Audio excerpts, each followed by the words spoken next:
मैं उज्जैन आपसे पूछना चाह रहा यस हूँ। सर, बताइए।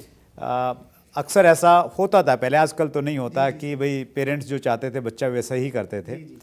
तो आपने, पापा ने चाहा इसलिए आप डायरेक्ट सेलिंग में आ गए, या आपकी इच्छा थी कि भाई मैंने डायरेक्ट सेलिंग करना है? बहुत बढ़िया सर। सो एक्चुअली क्या है कि मेरा बैकग्राउंड लोगों को थोड़ा सा पता है, थोड़ा सा मैं बता देता हूँ।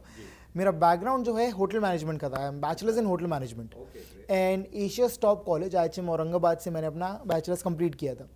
एंड पढ़ाई में ज़्यादा खास था नहीं, लेकिन कॉलेज पहुँचने के बाद हो गया, क्योंकि अपना चॉइस का सब्जेक्ट था, अपनी चॉइस की चीज़ थी। एक्चुअली हमारे फैमिली में इन्वायरमेंट ऐसा रहा सर, कभी प्रेशर नहीं था, बिकॉज मेरी मदर जो है वो एजुकेशन बैकग्राउंड से हैं, फादर एक एंटरप्रेन्योर बैकग्राउंड से हैं, डायरेक्ट सेलिंग से।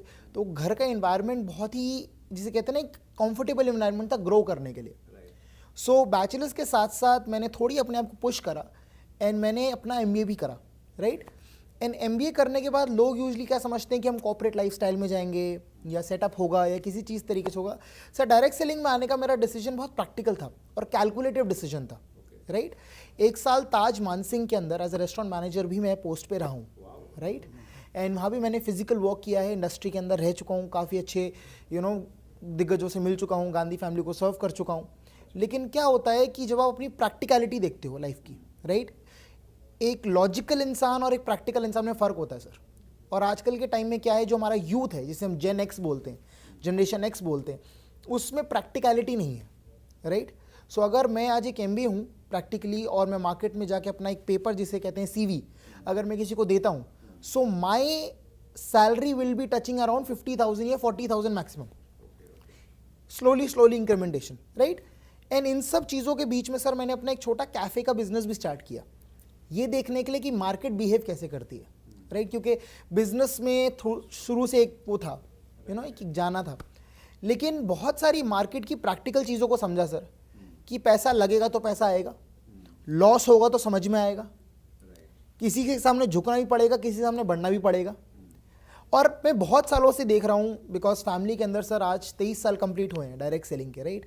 23 ईयर्स कोई परिवार कोई काम कर रहा है, तो पहली बात तो सर सही है गलत है ये पब्लिक ज़्यादा अच्छे समझ पाएगी, राइट। जब काम सही है, चीज़ सही है, और मैंने होटल के साथ साथ इसके ऊपर रिसर्च करी कि हो क्या रहा है। एंड मैं अराउंड 30 डेज़ के लिए जर्मनी में था, राइट। जर्मनी में गया हुआ था, वाइमर और अपना वियना पूरा मूव कर रहा था। तो वहाँ पर मैंने एक चीज़ नोटिस करी, हर स्टूडेंट, चाहे वो कॉलेज का हो चाहे वो स्कूल का हो, वो कॉफ़ी टेबल पे बैठता था और वो गोले बना रहा था। अच्छा, मतलब डायरेक्ट सेलिंग कर रहा था। Okay, wonderful, right. अब हमारे फैमिली में तो ये गोले बचपन से बन रहे थे, राइट। तो हमें तो 2 मिनट में समझ में आ गया क्या कर रहा है। सो मेरे ब्रेन ने रिकॉल किया कि सर जब ये चीज़ बाहर के बच्चे इतने अच्छे से समझ सकते हैं, तो हमारे इंडियन डेमोग्राफिक में क्यों नहीं। सो हमारे साथ प्रॉब्लम क्या है सर, कि हम एक 60 साल पुराने एजुकेशन सिस्टम से भिड़ रहे हैं इस टाइम। जो जैसे मेरे जैसे नए स्टूडेंट्स हैं या नए यूथ जो आ रहा है, वो एक ऐसे एजुकेशन सिस्टम से भिड़ रहा है जो बहुत रिजिड है, जो बहुत ही ज़्यादा स्ट्रांग हो चुका अपने थॉट्स को लेके, कि अगर मैं एम्स का पेपर दूंगा या ओपन का पेपर दूंगा तो मेरे को इंजीनियर ही बनना है, राइट। या फिर मेरे को ज़्यादा कुछ करना है तो मैं UPSC का पेपर दे दूंगा। अब समझ रहे सर मेरी बात को। सो हमारे वो माइंड जो है प्रैक्टिकल चीज़ों को कैच नहीं करता।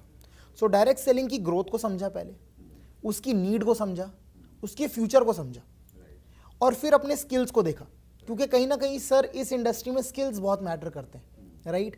आजकल क्या है कि बहुत सारे आगे हैं छोटे छोटे कि हम सॉफ्ट स्किल सिखाते हैं, कम्युनिकेशन सिखाते हैं सब। अब ये देखा कि ये चीज़ तो है, इनबिल्ट है, राइट।